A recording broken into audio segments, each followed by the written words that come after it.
नमस्कार बच्चों, आज हम देखेंगे कक्षा 10वीं का महत्वपूर्ण टॉपिक जो हर साल आता ही आता है। ये टॉपिक है हमारा परिगत वृत्त की रचना करना। सबसे पहले देखते हैं परिगत वृत्त होता क्या चीज़ है। परिगत वृत्त आपका होता है जब कोई वृत्त त्रिभुज के तीनों शीर्षों से होकर गुजरता है तो उसे त्रिभुज का परिवृत्त कहते हैं। अब परिगत वृत्त बनाने के लिए हमको लंब समद्विभाजक की आवश्यकता होती है। तो लंब समद्विभाजक का परिभाषा इस प्रकार है, यह वह रेखा है जो किसी दिए गए रेखाखंड पर समकोण बनाते हुए उसे दो बराबर भागों में बांटा जाता है। तो के बारे में थोड़ा सा जानकारी हो गया। अब हम एक प्रश्न लेते हैं जिससे आपको ये प्रश्न जो टॉपिक है आसानी से समझ आ सके। हमारे पास प्रश्न है, त्रिभुज ABC के परिवृत्त या परिगत वृत्त की रचना कीजिए जिसमें AB बराबर BC बराबर CA बराबर 6 सेंटीमीटर हो।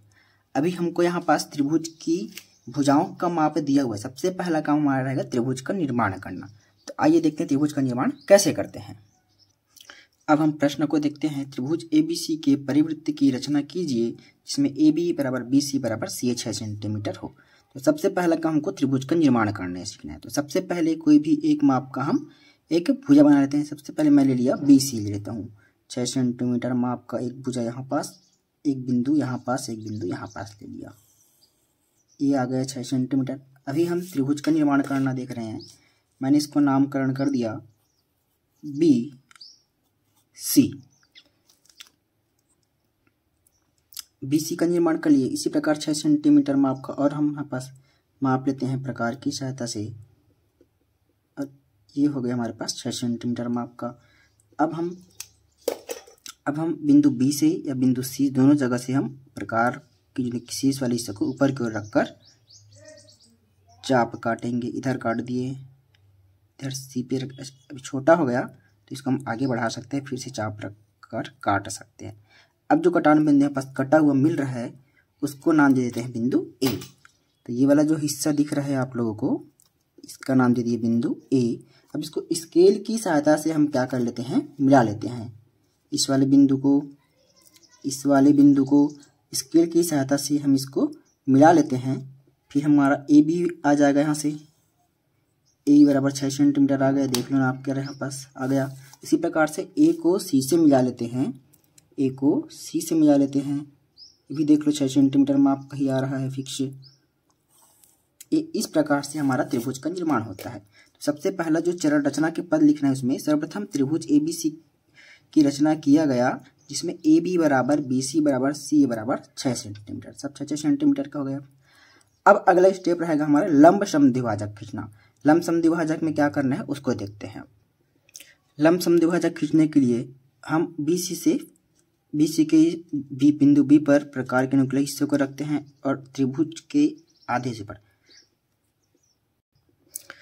लंब समद्विभाजक होता क्या है, लंब समद्विभाजक कैसे खींचते हैं उसको देखते हैं। लंब समद्विभाजक खींचने के लिए हमको क्या करना पड़ेगा, जितना जो भुजा का हम लंब समद्विभाजक खींचेंगे उस भुजा से आधा से थोड़ा अधिक माप का हम चाप काटेंगे। कहाँ, त्रिभुज के ऊपर, उस भुजा के ऊपर और नीचे।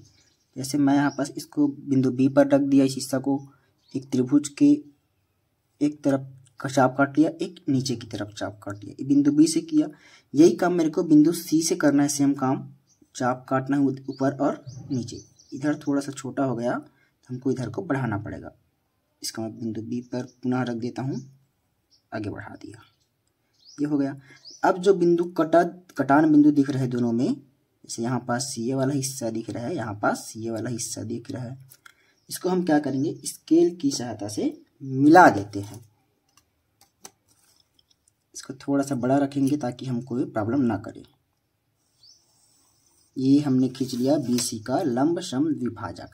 अब AB का या AC जिसका चाहे हम उसका और लंब समद्विभाजक खींच सकते हैं। तो मैं यहाँ पास लंब समद्विभाजक खींचता हूँ। अब हम भुजा AB का लंब समद्विभाजक खींचेंगे, उसके लिए भी वही प्रक्रिया है जो हम यहाँ पास किए थे। बिंदु A के एक सिरे पर रखेंगे इस प्रकार के नुकीले हिस्सा को, इधर चाप काट दिए, इधर चाप काट दिए। वही काम हमको करना है बिंदु B से करना है।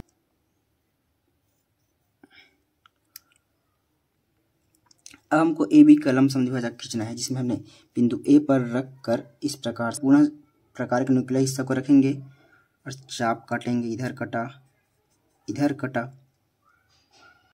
इस प्रकार जो कटान बिंदु कटा दोनों का, उसको हम अच्छा से थोड़ा गाढ़ा कर लेंगे और उसको स्केल की सहायता से इन दोनों बिंदुओं को मिला देते हैं। फिर देखते हैं क्या होता है आगे। हम इस प्रकार हमने इसको मिला दिया। इस प्रकार हमने भुजा AB व BC का लंब समद्विभाजक खींच लिया है। अब यहाँ पर जो दोनों लंब समद्विभाजक एक दूसरे को जहाँ पास काटे हैं, उस कटान बिंदु को हम बिंदु O नाम दे देते हैं। यहाँ पर जो कटा इसको हमने दे दिया बिंदु O नाम दे दिया।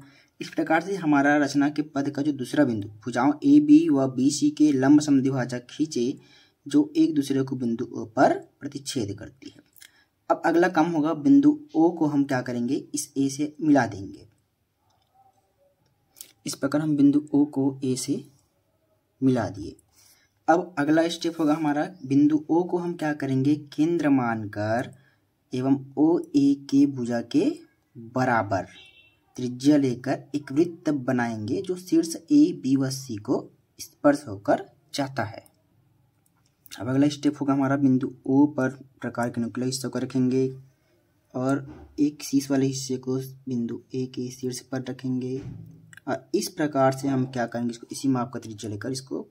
हमारा अगला कदम होगा, बिंदु O पर प्रकार के नुकीले हिस्सों को रखेंगे और OA माप का एक त्रिज्या लेकर हम इसको लेकर एक वृत्त बनाएंगे शीर्षों को, जो शीर्षों को होकर स्पर्श करती हुई आगे बढ़ती है।